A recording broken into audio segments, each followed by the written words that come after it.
Assalamualaikum warahmatullahi wabarakatuh.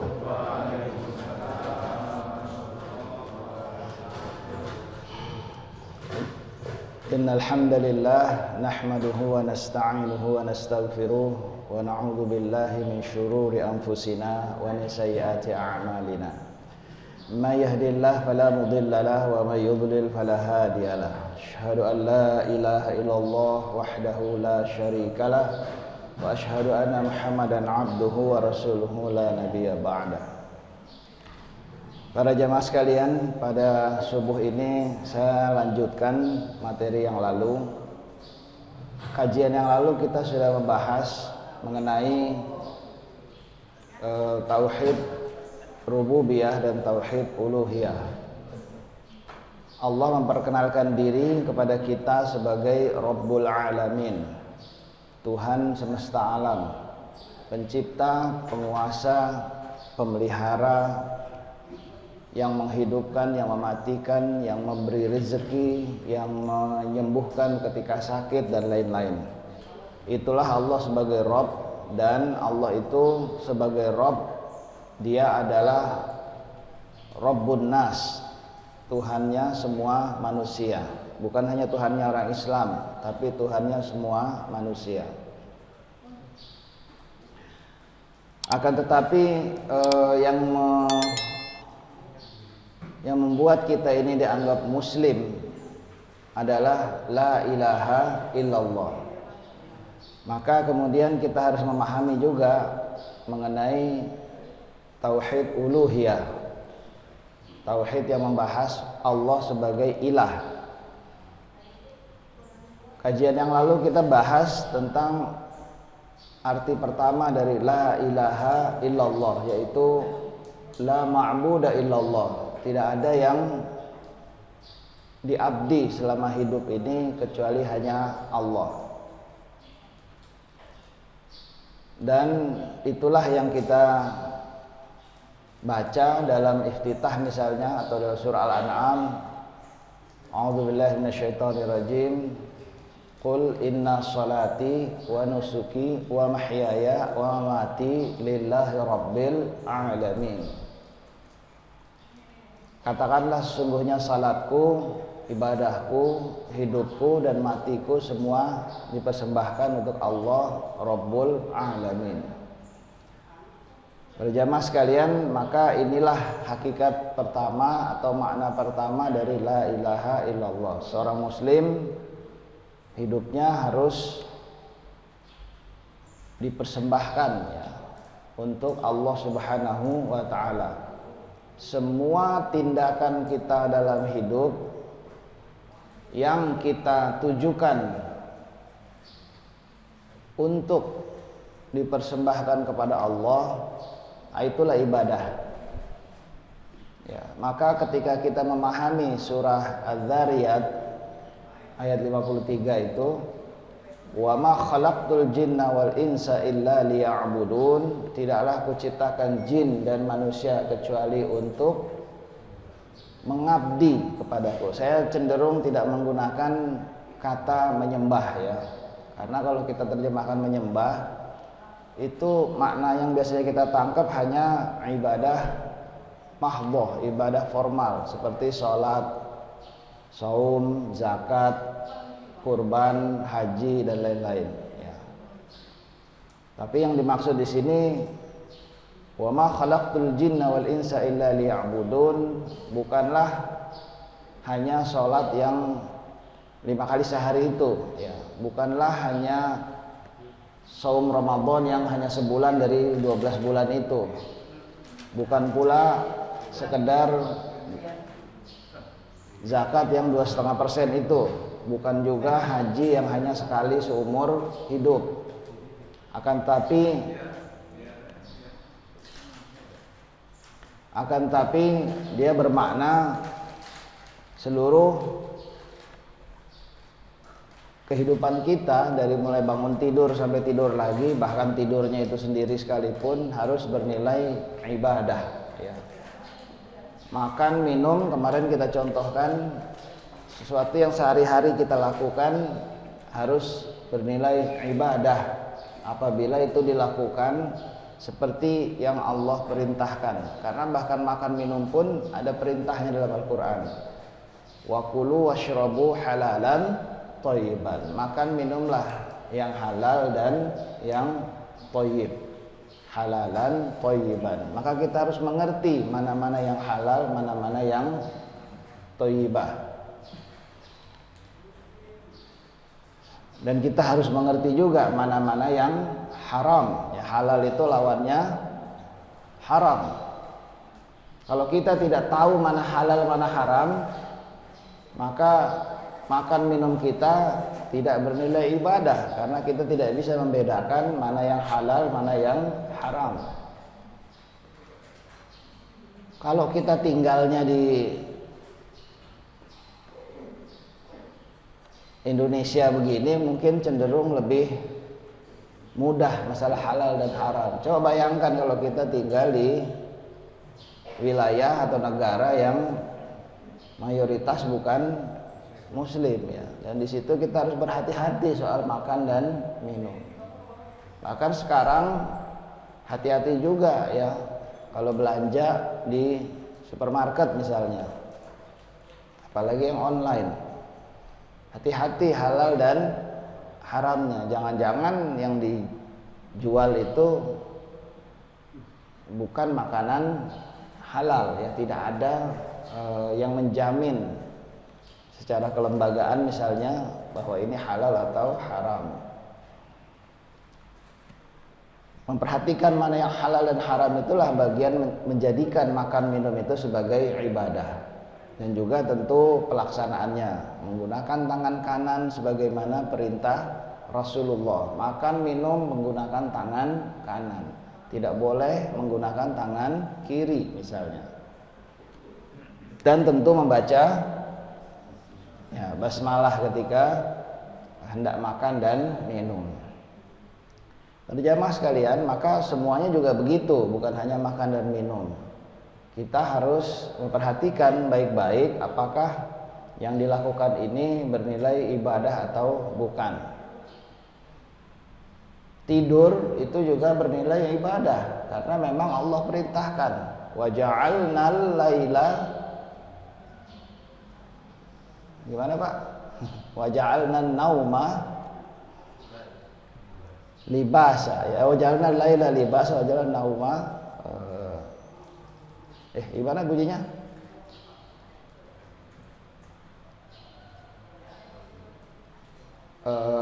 Kami jadikan tidur kalian itu sebagai istirahat. Nah, ya. Jadi Allah menjadikan tidur kita itu sebagai istirahat. Kami jadikan malam itu sebagai selimut. Wa ja'alna laila libasa. Kami jadikan malam itu sebagai selimut. Kami jadikan tidur itu sebagai sebetulnya artinya bukan istirahat, menyegarkan, merecharge ya, dari kalau ibarat handphone atau apa yang habis baterainya kemudian di recharge. Namun tentu saja tidurnya harus sesuai dengan yang Allah perintahkan ya. Bukan tidur waktu khotib sedang khutbah Jumat misalnya, itu bukan termasuk yang diperintahkan. Tapi di malam hari. Bukan juga tidur sepanjang malam sampai kemudian lewat sholat subuhnya, misalnya seperti itu. Tetapi tidur yang memang diperintahkan dalam Al-Quran. Bagaimana tidur dalam Al-Quran itu? Dalam surah Al-Muzammil misalnya, ini ada perintahnya. Ya ayyuhal muzammil qumil laila illa qalila. Wahai orang yang berselimut, biasanya kalau tidur pakai selimut gitu ya. Kecuali kalau gerah di sini ya, mungkin nggak pakai selimut.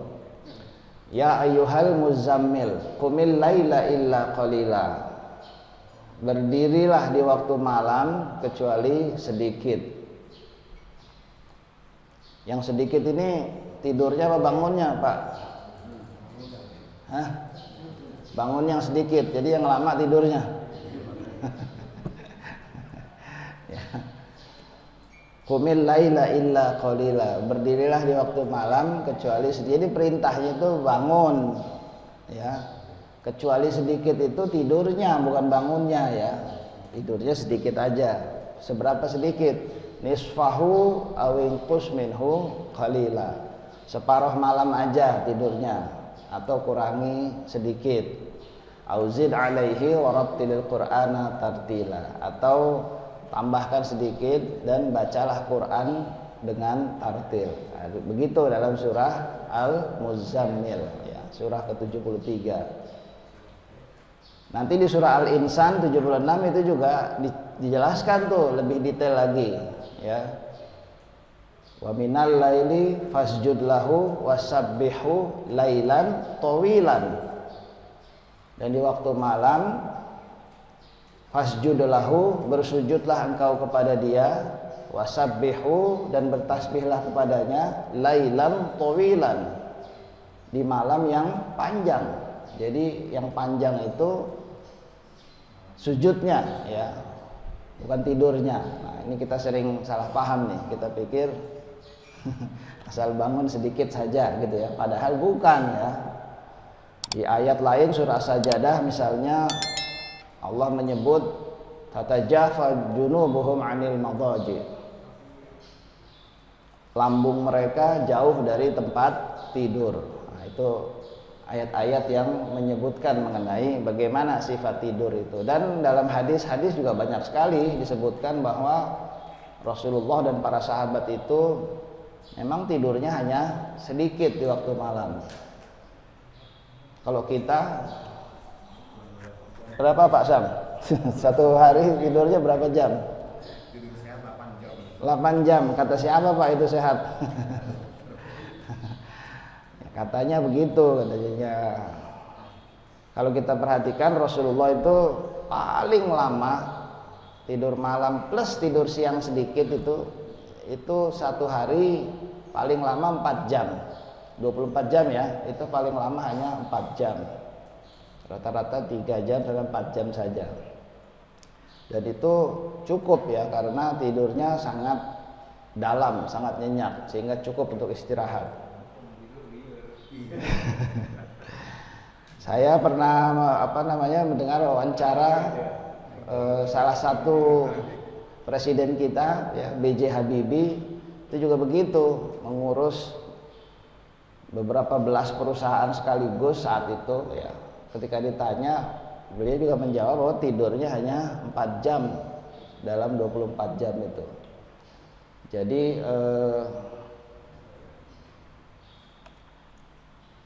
kalau kita tidurnya 8 jam sehari, sepertiga hidup kita ini kita habiskan hanya untuk tidur. Jadi kalau Pak Zainuddin udah berapa umurnya? 61 ya. Taruhlah 60 biar gampang. 20 tahun hanya untuk tidur, Pak. Ya, jadi cuma 40 tahun saja meleknya gitu ya. Nah, ya tentu saja ada pengecualian ketika kita sedang sakit misalnya ya. Maka itu diperlukan istirahat yang lebih. Tapi secara umum beginilah sebetulnya yang disebut dalam Al-Quran ya, yang kadang-kadang kita ini bertentangan dengan apa yang kita dengar dari informasi-informasi hari-hari ya, dari dokter lah, dari mana lah, padahal sesungguhnya apa yang disebutkan dalam Quran itulah yang paling tepat misalnya. Nah, para jamaah sekalian, ibadah itu sekali lagi tidak terbatas hanya persoalan ibadah mahdhah, tidak hanya persoalan ritual saja ya. Maka 24 jam seorang muslim harus beribadah. Itulah pengabdian, itulah makna inna sholati wa nusuki wa mahyaya wa mamati lillahi rabbil alamin. Untuk bisa mengabdi begini harus ada yang mendukung, dan itulah makna la ilaha illallah yang kedua. Yang kemarin yang pertama ya la ma'buda illallah, tidak ada yang diabdi kecuali hanya Allah. Allah adalah al-ma'bud, kita adalah abdullah, hambanya Allah. Sehingga kita ini budak, kita ini hamba. Hamba itu kan budak ya. Budak, majikan kita adalah Allah. Dan semua yang kita lakukan sebagai seorang budak, sebagai seorang hamba, tidak boleh melanggar apa yang dilarang oleh majikan kita. Tidak boleh mengkhianati perintah dari majikan. Kalau majikan kita suruh, ya harus kita kerjakan. Itulah hamba. Tetapi apabila seorang betul-betul hanya mengabdi, menghamba kepada Allah Subhanahu wa taala, maka dia menjadi orang paling merdeka. Dia tidak mau menghamba pada orang lain. Bahkan seorang istri tidak boleh menghamba pada suaminya.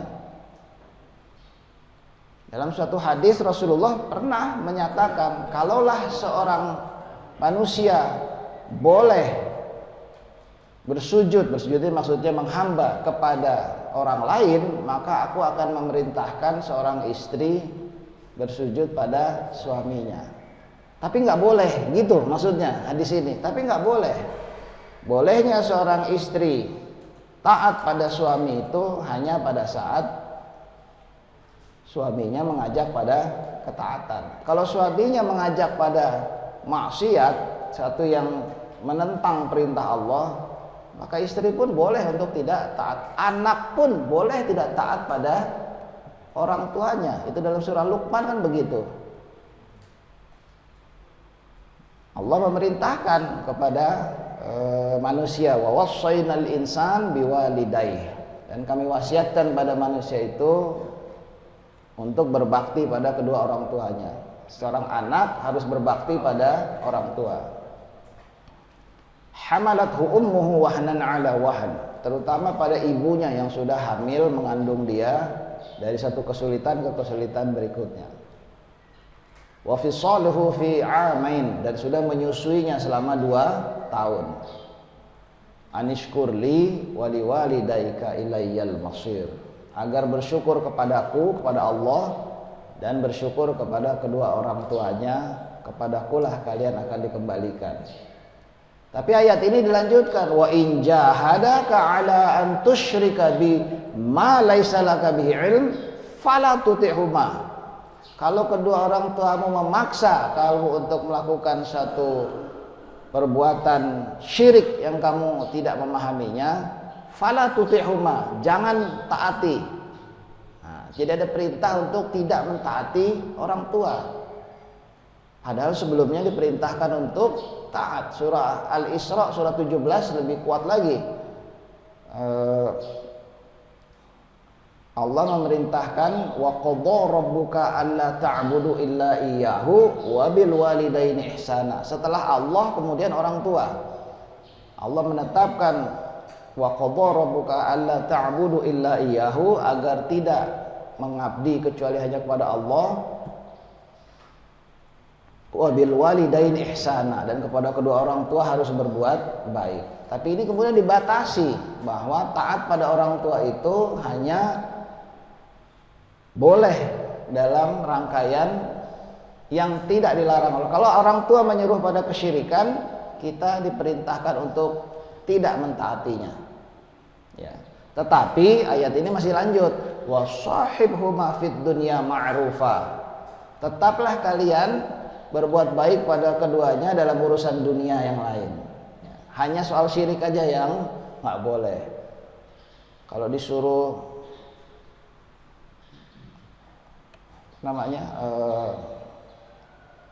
orang tua kita nyuruh, tolong beli kemenyan di depan itu, buat apaan kemenyan?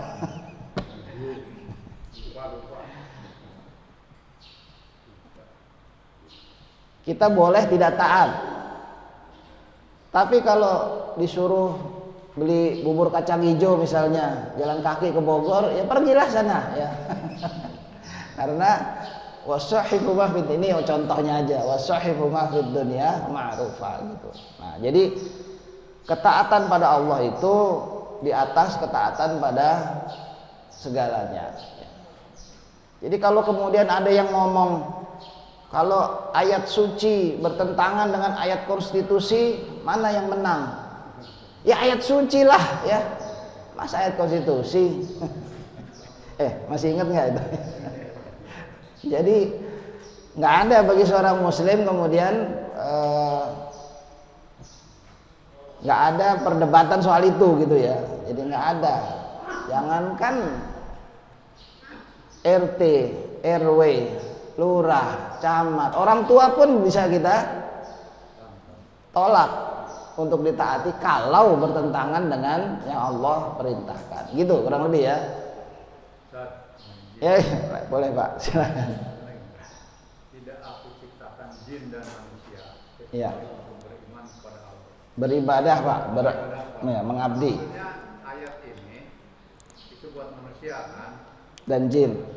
Nah terus gini, tapi banyak manusia yang mempergunakan jin. Nah ini gimana? Ya, jadi saya mau masuk ke situ Pak. Poinnya saya begini, dalam ayat ini surat Zariyat ini kita dilarang melakukan apapun atau nggak boleh untuk tidak mentaati apapun yang diperintahkan oleh Allah dan nggak boleh melanggar apapun yang dilarang oleh Allah. Nah, itulah ibadah gitu maksudnya. Jadi secara keseluruhan, bukan hanya kalau ayat ini dipahami wa ma khalaqtul jinna wal insa illa liya'budun, dipahami tidaklah kuciptakan jin dan manusia untuk beribadah. Ibadah diterjemahkan sholat. Masa kita hidup seharian sholat doang Pak? Kan nggak mungkin ya. Sholat paling hanya yang wajib tuh hanya 5 kali sehari, yang lainnya itu nafilah tambahan aja ya. Termasuk sholat malam itu nafilah aja. Yang wajib hanya 5 kali sehari gitu.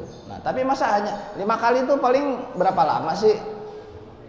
Ya 10 menit lah Pak, jangan 5 menit ya, 10 menit lah. Maka hanya 50 menit sehari, padahal Allah memberikan 24 jam ya. Jadi gitu Pak. Kalau soal jin nanti habis ini kita masuk bab berikutnya. Oke. Bagaimana orang bisa 24 jam taat pada Allah? Bagaimana orang bisa 7 hari seminggu taat pada Allah? Kira-kira Pak Yusuf begitu nggak? Benar Pak, 24 jam kali 7 Pak. Hah? Kadang-kadang melanggar-melanggar juga dikit gitu. Oh enggak ya. Jadi memang harusnya seorang muslim itu 24 jam kali 7 ya. Ini Pak, saya mau tanya. Iya. Bedanya ayat yang qala rabbuka lil malaikati ini ja'ilun fil ardh. Itu hampir sama ya, jin Zariyat. Iya, beda Pak. Jadi kalau ayat itu surah Al-Baqarah 30 ya. Wa idz qala rabbuka lil malaikati inni ja'ilun fil ardi khalifah. Al-Baqarah 30 itu Pak. Dan ingatlah ketika Tuhanmu berfirman pada malaikat, aku hendak menjadikan khalifah di muka bumi. Maksudnya mau menciptakan manusia itu sebagai khalifah di muka bumi. Nah, pembedanya itu Pak sebetulnya. Kalau ayat Az-Zariyat tadi jin dan manusia. Jin dan manusia ini punya kesamaan tapi juga punya perbedaan. Ya tentu bahan bakunya beda ya. Jin dan manusia Allah menyebutkan ya, khalaqal insana min salsalin kal fakhar wa khalaqal janna min marijim min nar. Allah menciptakan manusia itu dari tanah yang kering, sementara Allah menciptakan jin itu dari api yang menyala. Jadi bahan bakunya beda. Tetapi ada kesamaannya. Dua-dua makhluk ini, jin dan manusia, sama-sama makhluk yang mukhayyarun, dibebaskan untuk memilih. Artinya punya kehendak bebas. Nggak seperti malaikat, nggak seperti binatang. Binatang itu nggak punya kehendak bebas ya. Dari dulu kucing ya begitu aja gitu ya. Dari dulu gajah ya begitu aja, nggak pernah bisa bikin baju atau pakai baju gitu, enggak ya, kecuali dipakein. Kalau manusia punya kehendak bebas, dia bisa apa-apa aja terserah dia ya. Malaikat juga tidak bisa kecuali hanya melakukan apa yang Allah perintah ya, tidak diberi kehendak bebas. Yang diberi kehendak bebas itu cuma 2, dalam Al-Quran ya, jin dan manusia. Tetapi ini membawa konsekuensi. Manusia juga dan jin makhluk yang mukallafun. Mukallaf itu artinya ditaklif, diberi beban, harus melakukan ini dan itu. Tapi dibebaskan, terserah mau melakukan atau tidak melakukan. Ya, nanti akan dihisab dua-duanya, baik jin maupun manusia akan dihisab dan akan diberikan mujziyun, diberikan balasan. Ya, kalau benar balasannya surga, kalau salah balasannya neraka. Kurang lebih begitu. Jadi dua-dua ini ada kesamaan. Bedanya ayat 30 surah Al-Baqarah itu, yang Allah pilih menjadi khalifah di muka bumi adalah manusia, sehingga manusia punya tugas tambahan yang tidak dipunyai oleh jin. Apa tugas tambahan itu? Menjadi khalifah di muka bumi. Nanti yang Allah tanya bukan hanya kamu sholat apa enggak, bukan hanya itu, tapi kamu lakukan enggak tugas sebagai khalifah di muka bumi. Itu akan ditanya. Kalau Pak Sam jawabannya, khalifah apaan tuh? Wah, bahaya Pak ya. Jawab begini di sono ntar ya bahaya kan. Udah sampai sono baru nanya. Mau di masjid nanyanya gitu kan, lagi pengajian. Nah itu silahkan udah sampai sana udah telat ya. Jadi itu perbedaannya, jin bukan khalifah di muka bumi gitu ya. Jadi manusia ada ekstranya, tidak sama. Jadi Allah menciptakan manusia itu bukan cuma untuk ibadah, sholat dan lain-lain ya, bukan hanya untuk sujud dan bertasbih. Kalau sujud dan bertasbih, semua yang ada di alam ini sujud dan bertasbih. Yusabbihu lillahi ma fis samawati wa ma fil ardh. Bertasbih kepada Allah semua yang di langit dan yang di bumi. Bukan hanya kita yang sujud, sholat dan bertasbih begini. Ayam juga, kucing juga, semua juga. Hanya saja kita tidak tahu caranya, bagaimana dia sholat, bagaimana dia bertasbih, kita nggak ngerti. Tapi Allah menegaskan bahwa semua yang di langit dan di bumi itu tunduk, sujud dan bertasbih kepada Allah. Jadi tugas manusia ya bukan cuma sholat gitu. Sholat ini ya kewajiban dasar aja. Ya memang harus, kalau itu aja nggak dilakukan, wah ini udah kelewatan ya. Tapi selain itu ada lagi tugas lain khusus buat manusia. Ya, makasih Pak.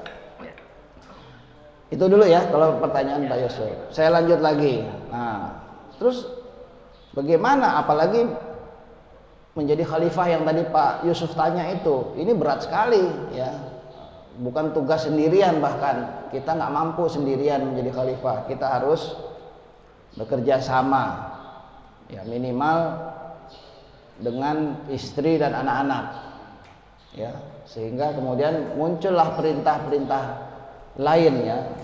Saya sering menyebut kewajiban seorang suami atau seorang kepala rumah tangga yang nomor satu yang diperintahkan oleh Allah apa Pak Yusuf? Anfusakum wa ahlikum nara. Betul Pak. Jadi ngasih nafkah itu nomor 2, nomor 3. Yang nomor 1, qu anfusakum wa ahlikum nara. Selamatkanlah dirimu dan selamatkanlah keluargamu dari api neraka. Itu bagian dari tanggung jawab kekhalifahan sebetulnya, menyelamatkan keluarga. Jadi untuk itu kan kita harus tahu apa-apa yang menyebabkan keluarga kita bisa terseret masuk neraka, dan kita cegah supaya jangan sampai itu terjadi pada keluarga kita. Nanti Pak Zainuddin pun akan ditanya di hadapan Allah gitu, sudah belum mencegah keluarganya dari itu Pak, itu akan ditanya juga. Kalau jawabnya sudah, diperiksa lagi nanti bener nggak gitu ya. Itu akan seperti itu nanti. Nah, kita semua, bukan hanya Pak Zainuddin ya, kita semua akan seperti itu. Nah ya Pak, cuma nggak bisa disogok Pak. Oke, saya lanjut lagi. Nah, bagaimana supaya bisa taat pada Allah? Nah, itulah sering diterjemahkan sebagai takwa ya. Takwa itu yang sering dikhutbahkan, diwasiatkan setiap khutbah Jumat itu adalah sering didefinisikan sebagai menjalankan semua perintahnya dan menjauhi semua larangan. Nah, bagaimana supaya bisa seperti itu? Ya. Nah, diperlukan dua sayap, ya, saya menyebutnya apa ya? Dua elemen, dua sayap yang supaya bisa terbang menjadi orang yang mengabdi kepada Allah itu ya. Dan dua-duanya harus ada. Kalau hanya salah satu aja, apa sih kalau orang Betawi itu kalau layangan miring tuh singit. Ini udah jarang yang main layangan, jarang yang tahu nih istilahnya singit ya, singit miring gitu ya. Karena nggak seimbang. Nah, apa dua sayap itu? Yang pertama adalah yang disebut dalam surah Al-Baqarah juga. Yang pertama adalah rasa takut, ya, rasa takut. Takut inilah yang kemudian melahirkan makna kedua dari la ilaha illallah. Allah itu bukan hanya al-ma'bud, tapi juga al-marhub. La ilaha illallah bermakna la marhuba illallah. Tidak ada yang ditakuti kecuali hanya Allah. Tidak ada yang ditakuti kecuali hanya Allah. Tadi saya baca surah Al-Baqarah ayat 40. Ya, walaupun ini untuk Bani Israel ya, ujung ayat itu wa iyaya farhabun, dan kepadaku saja hendaknya kalian itu takut. Rahiba yarhabu itu maknanya takut. Tapi ini kita sering salah paham. Saya ulang lagi ya. Jadi bahasa Indonesia ini kadang memang tidak sekaya bahasa Arab ya, perbendaharaan katanya. Kemarin kita sudah ambil contoh kata Tuhan dalam bahasa Indonesia, ternyata di bahasa Arabnya, di bahasa Al-Quran itu ada dua, satu Rob, satu lagi ilah, tapi dua-duanya diterjemahkan Tuhan, sehingga kita sering salah paham terhadap pemahaman tentang rububiyah dan uluhiyah ini ya. Alhamdulillahirabbil alamin, segala puji bagi Allah Tuhan semesta alam. Padahal kata-katanya Rob, la ilaha illallah, tidak ada Tuhan selain Tuhan juga, padahal dua kata yang berbeda, maknanya juga berbeda. Nah, begitu juga takut. Dalam Al-Quran paling sedikit ada 5 kata-kata yang diterjemahkan sebagai takut. Yang paling umum takut itu menggunakan kata khauf, la khaufun alaihim walahum yahzanun. Tidak ada rasa khauf pada mereka dan tidak ada juga rasa sedih ya. Yahzanun itu sedih. Khauf ini sering diterjemahkan sebagai takut, rasa takut ya. Apa sih takut itu sebetulnya? Bukan, takut itu apa sebetulnya? Hah? Takut itu adalah perasaan. Betul nggak? Takut itu adalah perasaan. Betul nggak? Sama seperti perasaan-perasaan lain. Entah marah, entah sedih, entah senang, itu adalah perasaan. Ya, jadi takut adalah perasaan. Kalau dalam Al-Quran, khauf. Sebetulnya khauf itu lebih tepat diartikan khawatir. Ya, tapi sebetulnya khawatir itu ada lagi. Tapi oke lah, ini apa sih takut itu? Perasaan yang muncul karena kita membayangkan ada sesuatu yang buruk yang akan terjadi. Sesuatu yang buruk yang akan terjadi. Belum terjadi belum, tapi akan terjadi ya. Nah, itulah rasa takut. Ayo ke masjid. Aduh, gimana kalau hujan? Belum hujan tapi takut. Ya udah bawa payung misalnya. Nah, itu untuk mengantisipasi kalau hujan. Jadi takut itu begitu. Ya. Wah, BBM naik misalnya. Udah naik. Terus kenapa? Ya nanti gimana kalau kemudian nggak bisa beli bensin misalnya begitu. Ya, belum, tapi udah. Nah, takut ini sesuatu yang menyebabkan kemudian kita meresponnya dengan melakukan beberapa hal gitu ya. Jadi secara umum takut itu sebetulnya adalah perasaan. Berarti kan ada sesuatu yang ditakuti. Apa yang ditakuti itu? Ya. Kalau Pak Yusuf takut apa biasanya Pak? Masa takut gelap? Apa yang ditakuti gitu. Jadi semua manusia itu sudah diinstal dengan rasa takut ini ya. Makanya dari lahir bayi itu nangis misalnya. Nah, itu diantaranya karena takut, diantaranya karena lapar juga mungkin dan lain-lain. Tapi yang jelas semua manusia pasti punya rasa takut. Ada nggak kita yang nggak punya rasa takut? Nggak ada, pasti ada ya. Apapun yang kita takuti itu ya. Hah? Sebab akibat. Takut itu sebabnya apa akibatnya Pak? Ya misalkan gini, kita takut diperiksa KPK. Nah kalau kita nggak ngelakuin, nggak takut. Ya, berarti takut itu akibat ya. Akibat. Oke. Jadi rasa takut. Nah, khauf itu yang paling banyak disebut dalam Al-Qur'an. Ya, kata-kata yang paling banyak muncul dan diterjemahkan sebagai takut.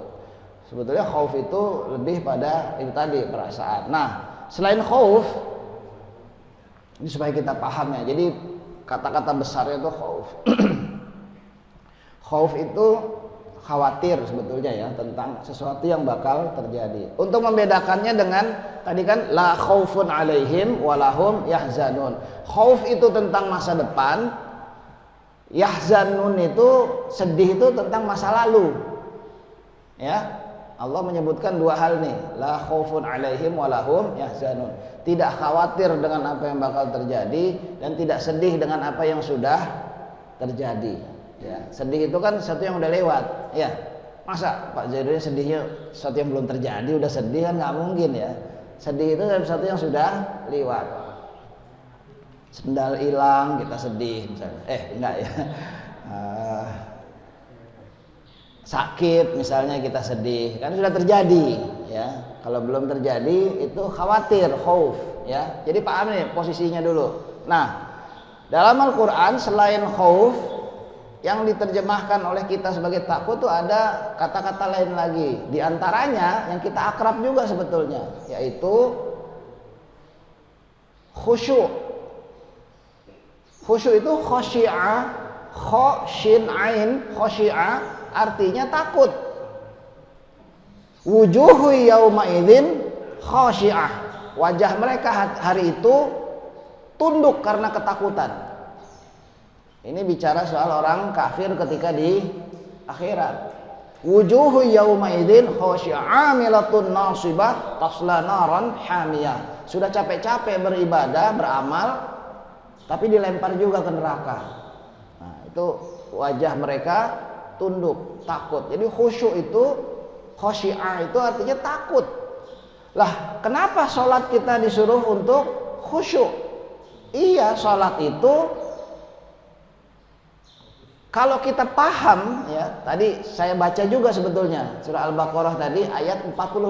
Tadi kan saya baca dari ayat 40. Di ayat 45-nya itu disebut begini, wasta'inu bis-sabri was-shalah. Carilah pertolongan Allah itu dengan sabar dan salat. Innaha lakabiratun illa 'alal khashi'in. Nah, ini keluar nih kata-kata. Dan mencari pertolongan Allah dengan salat dan sabar itu susah kecuali bagi orang yang khusyuk. Siapa orang yang khusyuk itu? Alladzina yazunnuna annahum mulaqu rabbihim wa annahum ilaihi raji'un. Itu ayat 46-nya. Orang yang khusyuk itu orang yang yazunnuna annahum mulaqu rabbihim. Dia meyakini ketika sholat itu dia sedang liqa, sedang berhadapan, sedang bertemu dengan Tuhannya. Wa annahum ilaihi raji'un, dan dia bakal dikembalikan kepada Tuhannya nanti. Jadi orang yang khusyuk itu orang yang meyakini ketika lagi sholat dia sedang berhadapan dengan Allah sehingga wajahnya tunduk. Jangankan kita berhadapan sama Allah ya. Pak Zainuddin ini dipanggil presiden misalnya, berhadapan di depan meja presiden gitu, sikapnya bagaimana kira-kira Pak ya? nongak-nongak begini apa, kan nggak mungkin ya. Betul apa? Jadi pasti, apalagi dipanggil oleh Tuhan semesta alam. Itulah sholat ya. Kalau dulu Rasulullah Isra dan Mi'raj ke Sidratul Muntaha, maka kita oleh Rasulullah disebut as-salatu mi'rajul mu'min.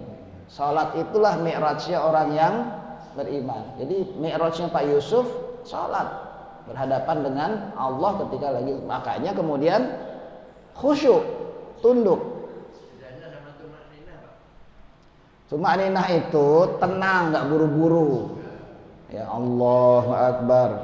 Jangan buru-buru, jangan Bismillahirrahmanirrahim. Nah, itu enggak. Baca saja yang tenang, tumakninah, ayat demi ayat. Rasulullah itu setiap satu ayat putus begitu. Jadi jangan Allahu Akbar, Allahu Akbar, Allahu Akbar. Assalamualaikum, assalamualaikum. Pergi. Enggak begitu ya. Tumakninah itu ya tenang, setiap gerakan ada istirahatnya, ada jedanya. Jangan buru-buru gitu ya. Jangan kayak dikejar restoran, jangan ya. Masa ada tarawih 23 rakaat hanya 4 menit, 3 menit, kan gimana ceritanya ya? Itu bacanya apa gitu, dan tapi ada kejadian begitu dan jadi budaya lagi ya. Itu enggak tumakninah kalau itu, Pak ya. Nah, saya ya Rasul tidak pernah mencontohkan sholat model begitu ya. Saya nggak tahu dia niru siapa sholatnya. Yang jelas Rasul tidak pernah mencontohkan sholat model. Bahkan Rasul pernah menyuruh seorang itu mengulang sholatnya karena terburu-buru begitu, nggak tumakninah. Sama Nabi suruh ulang sholatnya ya, hadisnya sahih itu ya. Mungkin kalau Nabi lihat yang kayak begitu sekarang disuruh ulang juga tuh. Ya oke. Jadi selain khauf ada lagi kata khusyuk dalam Al-Quran yang tandanya takut. Jadi apa khusyuk ini? Khusyuk itu takut yang penyebab rasa takutnya itu udah di depan mata, ibaratnya begitu ya. Jadi Pak Yusuf nih lagi jalan-jalan ke Gunung Rinjani misalnya, atau ke Sumatera deh gitu ya, Gunung Kerinci. Di perjalanan di gunung itu tiba-tiba ketemu harimau. Nah, udah di depan mata nih harimaunya. Ya mau lari juga. Diketawain mah harimaunya kalau lari juga. Lari nih ya gitu. Ini ibaratnya kalau di laut ketemu ikan hiu gitu, terus Pak Yusuf berenang. Jadi ketawain sama ikan hiunya, berenang nih ya. Ya, ketika kayak begitu khusyuk tuh takut yang sudah di depan mata ya. Atau misalnya ini ya, naudzubillah tsumma naudzubillah, misalnya kita di pantai tiba-tiba ada tsunami 20 meter, mau lari kemana ya? Maka ketika Allah mengisahkan wujuhu yauma idzin khasyi'ah, wajah mereka hari itu tertunduk. Kenapa? Di surat lain, surah Az-Zumar misalnya, wasiqal ladzina kafaru ila jahannama zumara, digiringlah orang-orang kafir itu ke neraka jahanam rombongan demi rombongan. Hatta idza ja'uha futihat abwabuha, ketika sudah sampai depan neraka itu dibukalah gerbang nerakanya. Neraka sudah di depan mata, mau lari kemana gitu. Disitulah kemudian wajah mereka tunduk. Khusyuk itu begitu, kalau penyebabnya itu sudah, dan kita nggak bisa berbuat banyak lagi ya. Tapi yang kemudian diperintahkan kepada orang beriman itu bukan yang model ini ya. Dalam surah Al-Bayyinah, juz amma aja nih, kita juz amma itu surah Al-Bayyinah surah keberapa? 98 ya. Surah 98 itu di ayat akhir itu dzalika liman khasyiya rabbah ya. Innal ladzina amanu wa 'amilus solihati ulaika hum khairul bariyah jazaohum inda rabbihim jannatu 'adnin tajri min tahtihal anhar khalidina fiha abadan radhiyallahu anhum wa radu an. Dzalika liman khasyiya rabbah. Coba lihat terjemahannya. Pasti terjemahkan itulah balasan bagi orang yang takut kepada Tuhannya. Nah, ketemu lagi kata lain yang diterjemahkan sebagai takut, tapi bukan khasyi'ah, bukan khusyuk, tapi khasyiya, pakai ya. Tadi pakai ain, ini pakai ya. Khasyin ya. Khasyah atau khasyiyah ini adalah rasa takut juga. Takut yang model apa? Yang model begini nih, yang beda dengan kalau khusyuk kan penyebabnya udah di depan mata nih, ya. Tapi kalau yang khasyiyah itu bukan yang itu, ya. Khasyiyah itu misalnya di surah An-Nazi'at, surah ke-79 ya. Ketika Rasulullah dikisahkan di ayat ini, hal ataka hadithu Musa idz nadahu rabbuhu bil wadil muqaddasi wa idhhab ila fir'aun. Ini cerita tentang Nabi Musa disuruh menghadap Fir'aun.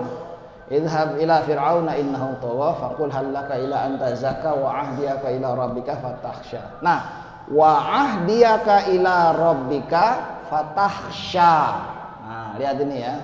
Dan aku bimbing engkau kepada Tuhanmu fatahsya, agar engkau menjadi khasyah, takut kepada Tuhan. Belum jelas, diterusin lagi. Fa'arahul ayatul kubra, lalu ditunjukkanlah mukjizat yang besar. Fakadzdzaba wa 'asha, tapi Firaun mendustakannya dan berpaling. Fahasyara fanada, lalu dia malah kumpulkan seluruh anak buahnya. Faqala ana rabbukumul a'la, dia menyatakan saya ini adalah Tuhanmu yang paling tinggi. Fa akhadhahu Allahu nakalal akhirata wal ula, maka Firaun ini ditimpakan azab dua kali, yang pertama dan yang nanti yang kedua. Nah, baru nih ketemu ayat lanjutannya. Inna fi dzalika la'ibratan liman yakhsha. Nah, ya. Inna fi dzalika, sesungguhnya pada cerita Nabi Musa dan Firaun ini, la'ibratan, ada pelajaran, liman yakhsha, bagi orang yang takut. Nah, ya, keluar lagi kata khasyiyah, ya. Pada cerita itu terdapat pelajaran bagi orang yang takut. Takut pada Allah maksudnya, ya. Kalau orang kafir itu di ayat lain disebut mereka itu hatinya menjadi keras karena idza tutla alaihi ayatuna qala asatirul awalin. Kalau dibacakan ayat-ayat kami, mereka bilang, ah itu kan cuma dongeng orang zaman dulu. Cerita yang dalam Quran dibilang dongeng. Padahal cerita dalam Quran itu tidak pernah ada yang dongeng, semuanya kisah sungguhan terjadi. Bukan dongeng, termasuk Fir'aun dan Nabi Musa ini. Bukan dongeng, ini sungguh terjadi. Dan ada ibrohnya, ya, ada pelajaran yang bisa diambil buat kita. Tapi itu hanya bisa diambil ibrohnya liman yakhsha, hanya kalau orang itu takut. Jadi apa artinya khasyiyah ini? Dari kalimat khasyiyah rabbah surah Al-Bayyinah tadi maknanya takut yang pakai mikir. Kalau tadi kan takut yang penyebabnya di depan mata, ini takut yang pakai mikir. Contohnya beginilah, saya nggak bosan-bosan nih, saya ulang-ulang lagi. Merokok misalnya, rokok lagi kata Pak Yusuf. Iya nggak apa-apa, rokok lagi ya. Nggak apa-apa Bu ya, rokok lagi ya.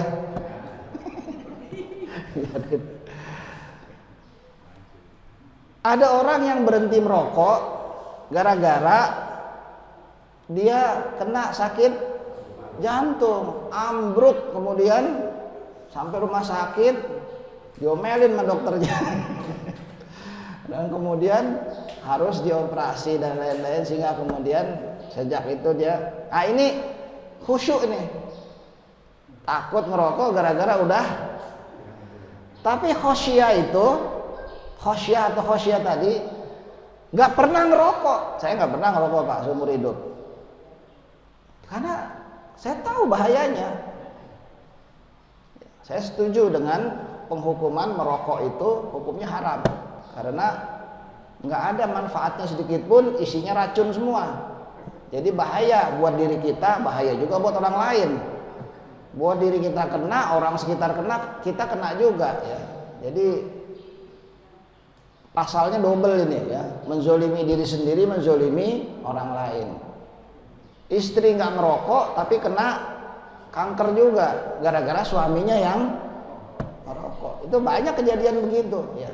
Ini jahatnya 2 kali nih kalau begini modelnya.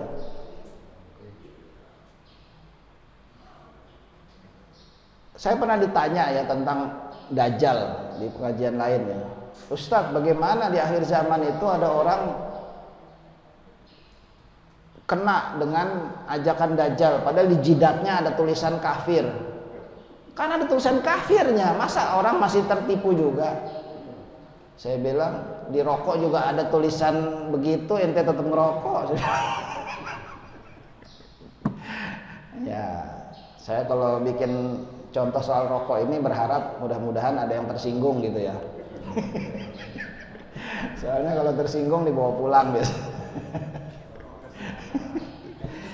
Udah jelas ada tulisannya juga masih diisep juga gitu kan. Jadi ya bagaimana kalau cuma kafir doang ya, pasti banyak yang kena tuh ya. Siapa yang kena? Yang nggak mau mikir, dah itu aja. Ya udah itu aja, nggak mau mikir. Kalau dia mikir pasti dia nggak berani. Nggak mau mikir kan. Yang dipakai perasaan doang. Aduh gimana Ustadz ya, saya kalau nggak ngerokok rasanya kepala mau pecah. Allah saya bilangnya. Ya saya bilang saya nggak pernah baca tuh bulan Ramadan pecah kepala di mana-mana, nggak ada tuh. Orang nggak ngerokok biasa aja ya. Malah meledek orang yang ngerokok. Saya katanya ngerokok nggak jatuh gitu. Iya. Ngerokok kesehatan. Ya pokoknya begitulah ya. Ini saya cuma mencontohkan doang ya tentang khusyuk dengan khosyah gitu ya. Yang satu takut karena ya akibatnya udah dia kena. Satu lagi bahkan sebelum itu masa orang harus jadi penjahat dulu baru kemudian tahu bahwa perbuatan jahat itu bermasalah, kan nggak mungkin. Udah habis ya waktunya. Oke. Ya udah, waktunya udah habis. Jadi baru 3 ya. Nanti ada 2 lagi sebetulnya takut ini. Insya Allah kita sambung di kajian berikutnya. Sebelum saya tutup seperti biasa tanya jawab. Ada pertanyaan? Ada? Oh udah duluan aja. Jadi kalau nggak ada pertanyaan lagi ya boleh nanti kita sambung lagi di kajian berikutnya. Jadi saya ingin menggariskan bahwa kalau nggak ada rasa takut ya sulit untuk taat gitu ya. Kita taat itu biasanya karena ada rasa takut. Kalau kita nggak pernah takut kepada Allah ya nggak ada kita taat. Kita berani saja melanggar semua yang dilarang. Allah larang minum khamar, kita langgar. Allah larang berjudi, kita langgar.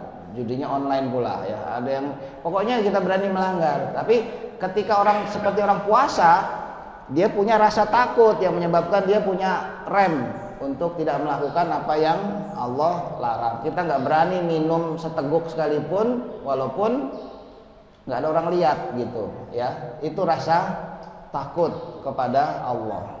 Mudah-mudahan kita dianugerahi rasa takut kepada Allah ini. Oh iya Bu, silakan. Nggak lihat. Silakan. Iya Bu.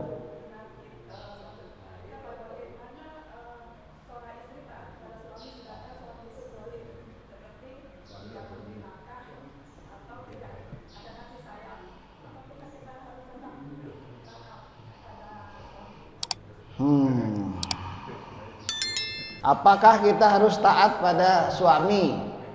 Kata istri ya, yang nanya ini kan ibu-ibu. Apakah seorang istri harus taat pada suami kalau suaminya itu zolim, tidak memberi nafkah, tidak sayang pada istrinya?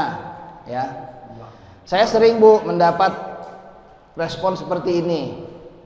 Kalau saya bilang seorang istri harus taat pada suami, ya suami yang gimana dulu Ustaz? Nah, ya. Kalau yang kayak Pak Yusuf sih oke lah. misalnya ya. Ya memang sih. Seperti juga misalnya ini sama kayak seorang anak harus taat pada orang tuanya. Ya orang tua yang gimana dulu Ustaz? Coba kalau digituin Bu. Orang tua yang bagaimana dulu? Ya normalnya tentu yang benar, yang soleh, yang ngajarin yang benar. Masa ya sih ada orang tua ngajarin anaknya, ayo main judi, masa begitu sih gitu ya. Kalau gitu ya nggak usah taat gitu. Nah begitu juga suami pada istrinya ya. Asumsinya nih ya suami yang sering ke Masjid Al-Hikmah inilah gitu ya, yang suami yang ngaji, suami yang benar itu harus ditaati Bu ya. Tapi kalau suaminya main judi online terus istrinya disuruh juga ya itu yang boleh nggak taat. Tetapi ketidaktaatannya itu hanya sebatas hal-hal yang maksiat pada Allah aja. Kalau di luar itu ya harus taat Bu. Gimana kalau kemudian dia zolim, ya kezolimannya itu bermasalah, nanti dia akan dihisap juga. Kalau ibu sudah nggak mau lagi taat pada suami, apapun sebabnya, ya cerai Bu. Kalau jadi istri harus ada kewajiban taat, gitu maksudnya. Jadi kalau misalnya ibu merasa suami nggak ngasih nafkah, nggak ini, nggak itu, nggak membimbing dan lain-lain, dalam Quran istri itu punya hak untuk mengajukan talak juga. Misalnya tiap hari digebugin, tiap hari ditempelengin terus, ya itu kemudian nggak boleh. Maka istri pun punya hak untuk, saya nggak menyuruh pada cerai, ini nggak maksudnya. Ada kalau memang untuk perlindungan, ya ini nggak boleh suami itu dibiarkan. Kalau ada orang tua gebugin anaknya terus, kira-kira Pak RW turun tangan nggak? Ini masa anak kecil di anak-anak saya, kata Pak Yusuf, yang nggak boleh juga tetap gitu. Maka orang lain kalau perlu intervensi. Nah jadi maksud saya Bu, ini ketaatan yang secara general umum saja, suami istri yang normal gitu ya. Kalau kemudian ada kasus-kasus tertentu atau sebaliknya Bu, suami yang protes nih, Pak Yusuf yang protes, Ustadz kalau istrinya membangkang terus gimana Ustadz katanya. Kalau istrinya selingkuh bagaimana Ustadz? Masa harus tetap ya ada prosedurnya Pak. Ya, Quran menyebut tuh kalau kamu khawatir istrimu begini ada langkah-langkahnya untuk penyelesaian. Dan itu yang harus kita tempuh. Jadi ini secara general aja sebetulnya. Kalau kasus per kasus Islam tidak pernah membenarkan kezoliman gitu. Ya. Itu harus dicegah, itu harus diatasi, nggak boleh didiemin, nggak boleh atas nama taat lalu istrinya dizolimin terus, itu nggak boleh. Ya, harus dilindungi, istri, anak harus dilindungi juga. Gitu kurang lebih Bu ya. Jadi memang ada batasannya. Ya, tadi saya ngomong itu secara general aja, ya anak patuh pada orang tua, istri taat pada suami, secara general aja ya, yang normal-normal gitu. Kalau ada kasus per kasus, penyelesaiannya ada juga dalam Al-Quran. Gitu Bu ya. Islam tidak pernah membenarkan itu. Ya, nggak boleh suami bertindak begitu. Begitu juga istri nggak boleh bertindak begitu. Kan sekarang ada tuh katanya ikatan suami-suami takut. Ya, itu di sebelah sana bukan di sini ya. Baik, itu ya kurang lebih Bu ya. Nanti kita bahas lagi insyaallah dalam pertemuan berikutnya. Saya akhiri, subhanakallahumma wa bihamdika asyhadu an la ilaha illa anta astaghfiruka wa atubu ilaik. Walhamdulillahirabbil alamin. Assalamualaikum warahmatullahi wabarakatuh. Waalaikumsalam.